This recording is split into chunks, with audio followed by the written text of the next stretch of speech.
अनिकेत के घर पे पुलिस आई थी, वो उसकी मामी को अरेस्ट करके ले गई है, क्योंकि पुलिस का कहना है कि अर्चना का खून हुआ है, उसने सुसाइड नहीं किया है। भाई इतनी बड़ी बात हो गई और आप लोगों ने मुझे फोन तक नहीं किया। उस दिन किससे बात करी थी आप? इंस्पेक्टर साहिबा, हम तो इस शहर में नए हैं, हम किसी को जानते ही नहीं जी। और अगर कुमुद को पुलिस पकड़ कर ले गई है तो इसमें सच्चाई जरूर एक दिन खुलकर सामने आएगी, आप देख लीजिएगा। कोई सच्चाई सामने नहीं आई और आखिर पुलिस को कुमुद को छोड़ देना पड़ा। शेखर जी, मैंने आपसे पहले भी कहा था और आज भी कह रही हूं कि काम्या को समझा दीजिए, बिजनेस की बातें बिजनेस तक ही रहनी चाहिए। मैं कुछ समझा नहीं। क्या आप ये कहना चाहती हैं कि हम अगर किसी का कत्ल होते हुए देखें तो वहां से अपनी आंखें बंद करके गुजर जाना चाहिए? क्या यही सबक आप अपने बच्चों को देना चाहेंगी या सच्चाई के रास्ते का सबक देना चाहेंगी? सच्चाई का रास्ता कुछ और होता है। यह बिजनेस में दुश्मनी का मामला है जिस पर काम्या चल रही है। यह ठीक नहीं हो रहा है। अगर सामने वाला भी बिजनेस में उससे बदला लेने लगेगा तो हालात बहुत बिगड़ जाएंगे। इसलिए बेहतर होगा कि आप अपनी बेटी काम्या को अच्छी तरह समझा दीजिए। आप हालात बिगड़ने की बात कर रही हैं? देखिए, अगर हालात इस कदर बिगड़ भी गए कि काम्या उसे संभाल नहीं पाई तो उसे संभालने के लिए मैं हूं ना। फिलहाल वो दुश्मनी के रास्ते पर नहीं बल्कि सच्चाई के रास्ते पर चलने का काम कर रही है और मैं उसे रोक नहीं सकता। क्या कहा शेखर ने? एक बात तो तय हो गई शिवराम जी कि काम्या को शेखर का भी पूरी तरह सपोर्ट है।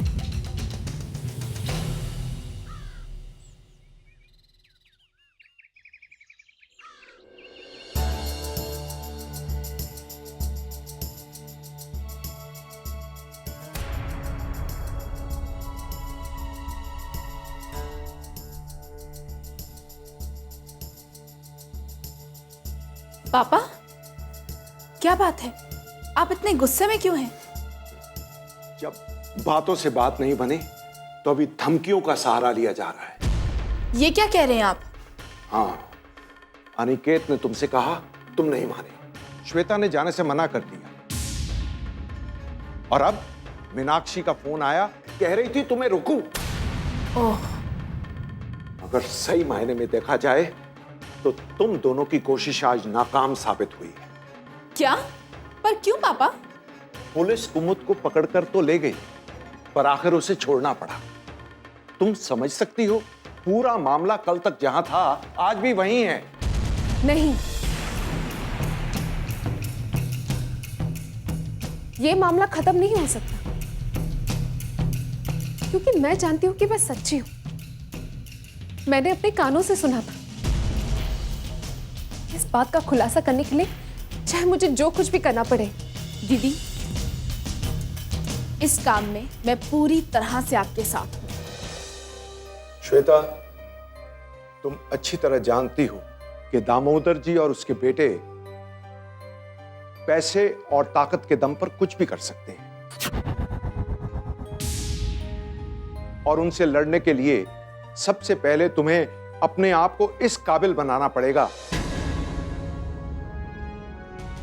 कि तुम खड़े होकर किसी के सामने कुछ बात कर सको, किसी के भी सवाल का जवाब दे सको।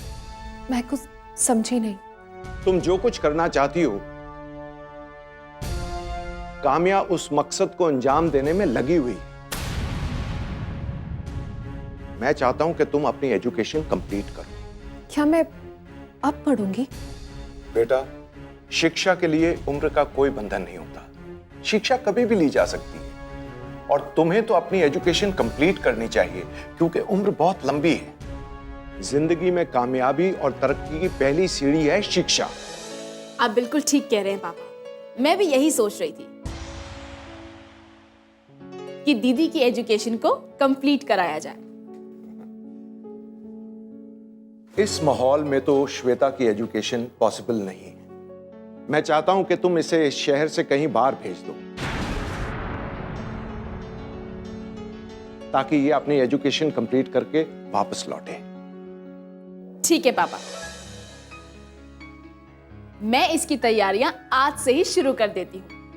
श्वेता, तुम्हें पढ़ लिखकर अपने आप को इस काबिल बनाना है कि दामोदर जी, अनिकेत और विकास तुम्हें देखें तो यकीन न कर पाए। जिस वक्त तृप्ति के पिता यहां से गए थे, उन्हें देखकर लग रहा था कि उनके मन में कुछ और चल रहा है। तब ना तो उन्हें समझाने का वक्त था और ना उन्हें रोकने का मतलब।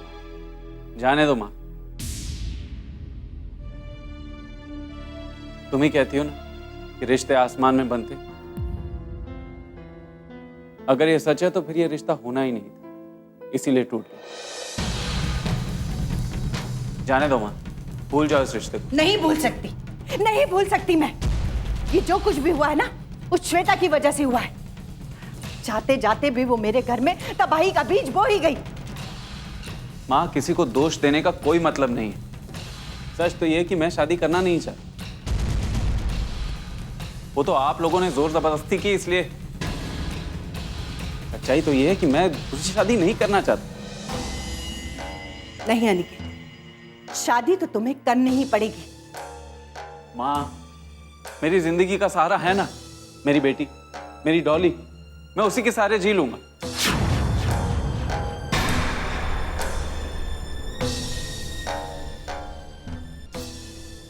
तुम्हारे इनकार करने से मैं मान नहीं जाऊंगी बेटा, और बेटी से वंश नहीं चलता।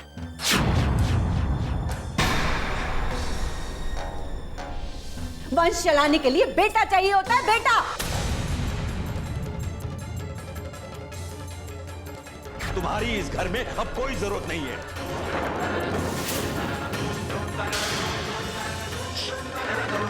अगर मुझे बेटा नहीं हुआ तो इसमें मेरा क्या दोष है? मैं दूसरी शादी करके दिखाऊंगा तुझे, और बेटा पैदा करके दिखाऊंगा। नहीं,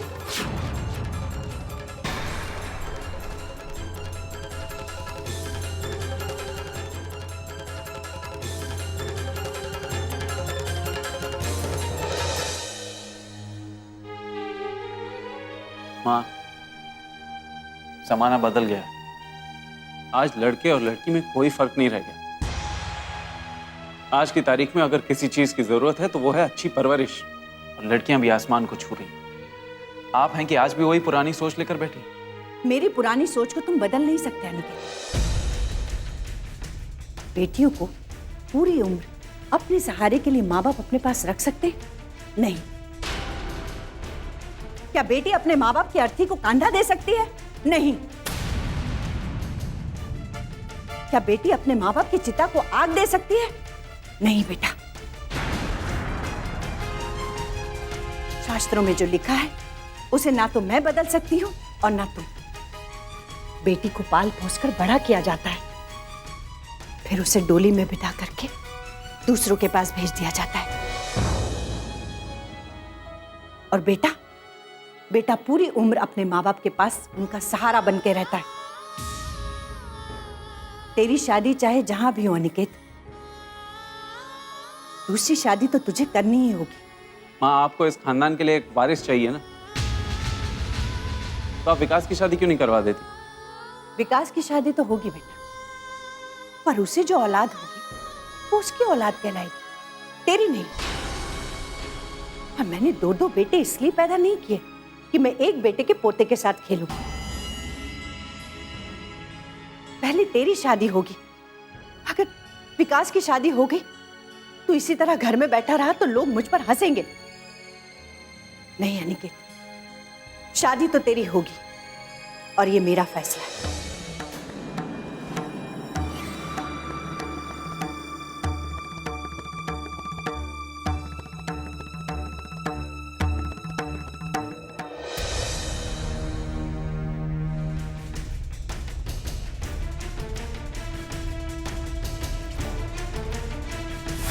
क्या कर रहे हो? तौलिए, मैं आपके लिए चाय लेके आती हूँ। 2 मिनट में चाय लेके आती हूँ, 2 मिनट। श्वेता,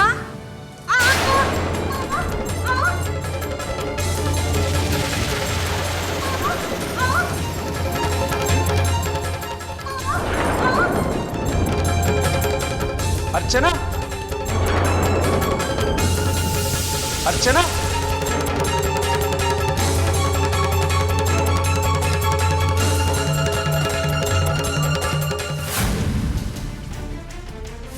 फिर उसे डोली में बैठा करके दूसरों के पास भेज दिया जा रहा है।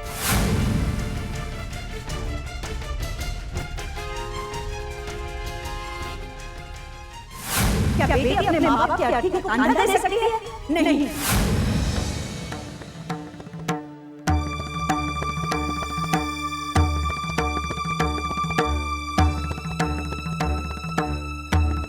जी नहीं, मेरे दिल में आपके लिए कोई सवाल नहीं। कभी कभी इंसान को पहचानने के लिए एक नजर ही काफी होती है। और फिर मेरी जब आपसे पहली मुलाकात हुई थी, मैंने आपको तभी समझ लिया था कि आप एक अच्छे इंसान हैं।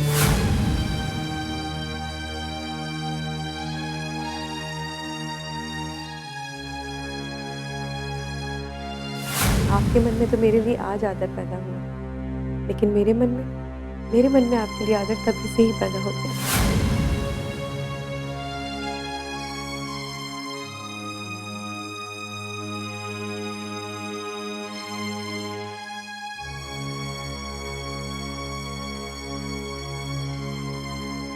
इस शादी से इनकार का फैसला तृप्ति के पापा का ही होगा,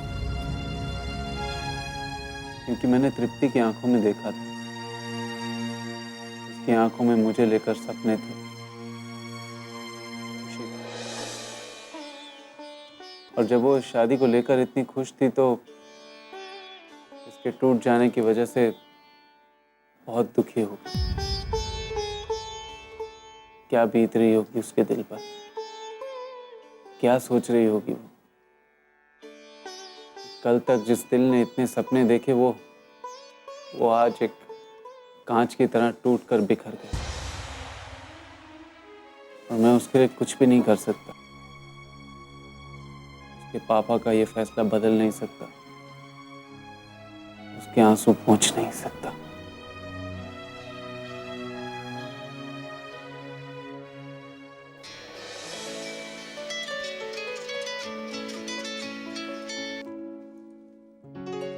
हेलो। हेलो, कैसे हैं आप? अब क्या बताऊं मैं कैसा हूं, अच्छा हूं या बुरा। मैं तो अपनी किसी बात को साबित भी नहीं कर सकता। मैं फोन करने की हिम्मत तो नहीं कर पा रही थी, लेकिन पापा के इनकार के बाद आपके ऊपर क्या बीत रही होगी, बस ये सोचकर खुद को रोक ही नहीं पाई। यही फर्क है आप में और मुझ में।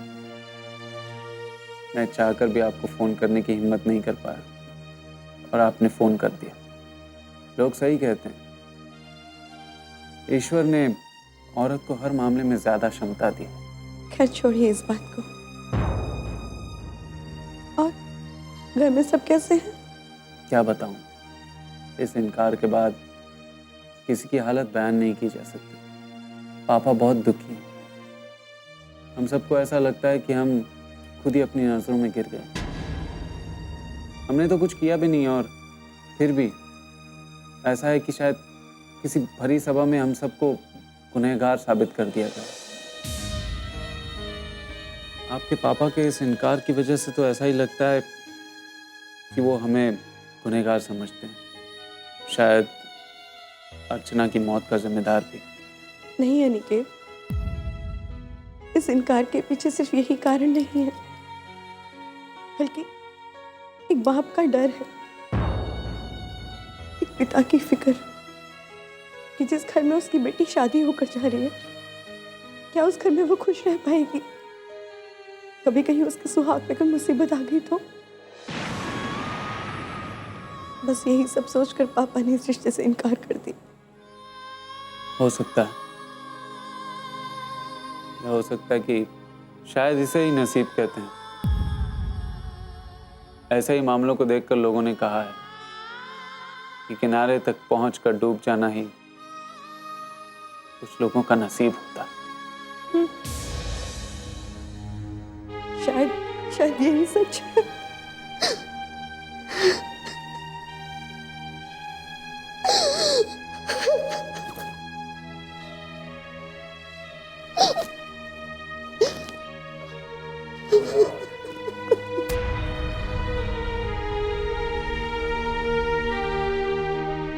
कितना मजबूर हूं मैं, तृप्ति के आंसू भी नहीं पहुंच सकता। ये तू क्या कह रहा है विकास? ठीक कह रहा हूं रोहित। कल तक हम ये सवाल उठा रहे थे कि अगर तृष्णा ही तृप्ति है और अगर वो मुझसे प्यार करती है तो उसने भाई से शादी करने के लिए हाँ कैसे बोल दी। लेकिन अब तो वो हम सवाल उठा भी नहीं सकते क्योंकि शादी टूट चुकी है। हाँ रोहित। यार ये सब हो क्या रहा है? हम जो कुछ भी सोच रहे हैं वैसा तो कुछ भी नहीं हो रहा। हाँ रोहित, कल तक जो सोच बनी हुई थी आज वो सोच बिखरती हुई सी लग रही है और सच्चाई हमसे कोसों दूर है रोहित, कोसों दूर। विकास, तू एक काम कर। क्या? तेरे भैया के साथ तो रिश्ता टूट चुका है ना उसका, तो अगर वो तृष्णा है तो तुझे सब कुछ साफ साफ बताएगी और उसे ये कबूल भी करना पड़ेगा क्योंकि तेरे भैया के साथ तो रिश्ता टूट चुका है। तो ये अच्छी तरह जानती है कि कहीं तू उसके हाथ से ना निकल जाए। क्या बात है विकास, तुझे मेरी बात अच्छी नहीं लगी? रोहित, जिस लड़की के साथ भाई की शादी नहीं हो सकी उस लड़की के साथ मेरी शादी कैसे हो पाएगी? क्यों नहीं हो सकती? हम उस लड़की को उसके घर देखने गए थे, भाई ने उसे पसंद किया, उसका और भाई का रिश्ता भी तय हो गया। जब उनका रिश्ता तय हो गया उसी दिन से वो मेरी भाभी बन गई रोहित। भाई जिसे चाहते हैं, जिसे प्यार करते हैं, वो मेरी भाभी हुई ना। और मैं उसे अलग नजर से कैसे देख सकता हूं? विकास, तू ये क्यों भूल रहा है कि वो पहले तुझसे प्यार करती थी? करती होगी, लेकिन अगर भाई ने उसे मेरे साथ देखा होता ना तो वो इस रिश्ते के लिए हरगिज तैयार नहीं होते, क्योंकि भाई की नजरों में वो उस घर की बहू होती, मतलब कि मेरी होने वाली बीवी। लेकिन ठीक है, मुझे इन सब बातों से कोई मतलब नहीं है। मुझे तो ये तृप्ति और तृष्णा वाला मामला जो है उसे सॉल्व करना है जल्द से जल्द। That's it. तो विकास, अब करना क्या है? रोहित, भाई ना जाने कितनी बार मुझे उदास देख चुके हैं। उन्हें मेरे चेहरे पर उदासी बिल्कुल अच्छी नहीं लगती और आज मैंने भी उन्हें उदास देखा है। मैं उनका वो चेहरा भूल नहीं पा रहा हूं रोहित। अब मैं भाई को दुखी नहीं देख सकता। उनकी जो मुस्कुराहट वापस आई है वो मैं किसी कीमत पे नहीं जाने दूंगा, किसी भी कीमत पे नहीं।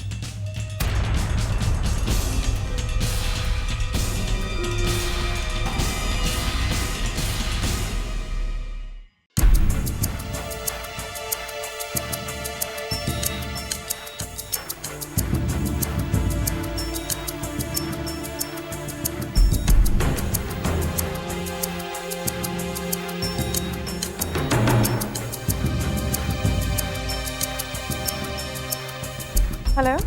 हेलो, मैं विकास बोल रहा हूँ। जी कहिए, अब आपने किस लिए फोन किया है? मैंने कुछ कहने के लिए नहीं, कुछ पूछने के लिए फोन किया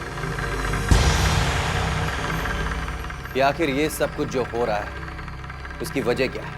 क्या मतलब है इसका? क्या हुआ? खामोश क्यों हैं आप? मैं आपके मुंह से सच्चाई सुनना चाहता हूं कि आखिर इसके पीछे सच क्या है। और हमारा फैसला कोई बदल नहीं सकता, समझे तुम? फिर तुम किस हक से, किस अधिकार से मेरी बेटी तृप्ति को फोन कर रहे थे? I'll call you. Bye. सच को दबाकर वो लोग ज्यादा दिन तक नहीं रख सकते। एक दिन मुझे उस घर से निकाला गया था, लेकिन अब तो उन्होंने उस घर की बहू को ही दुनिया से विदा कर दिया।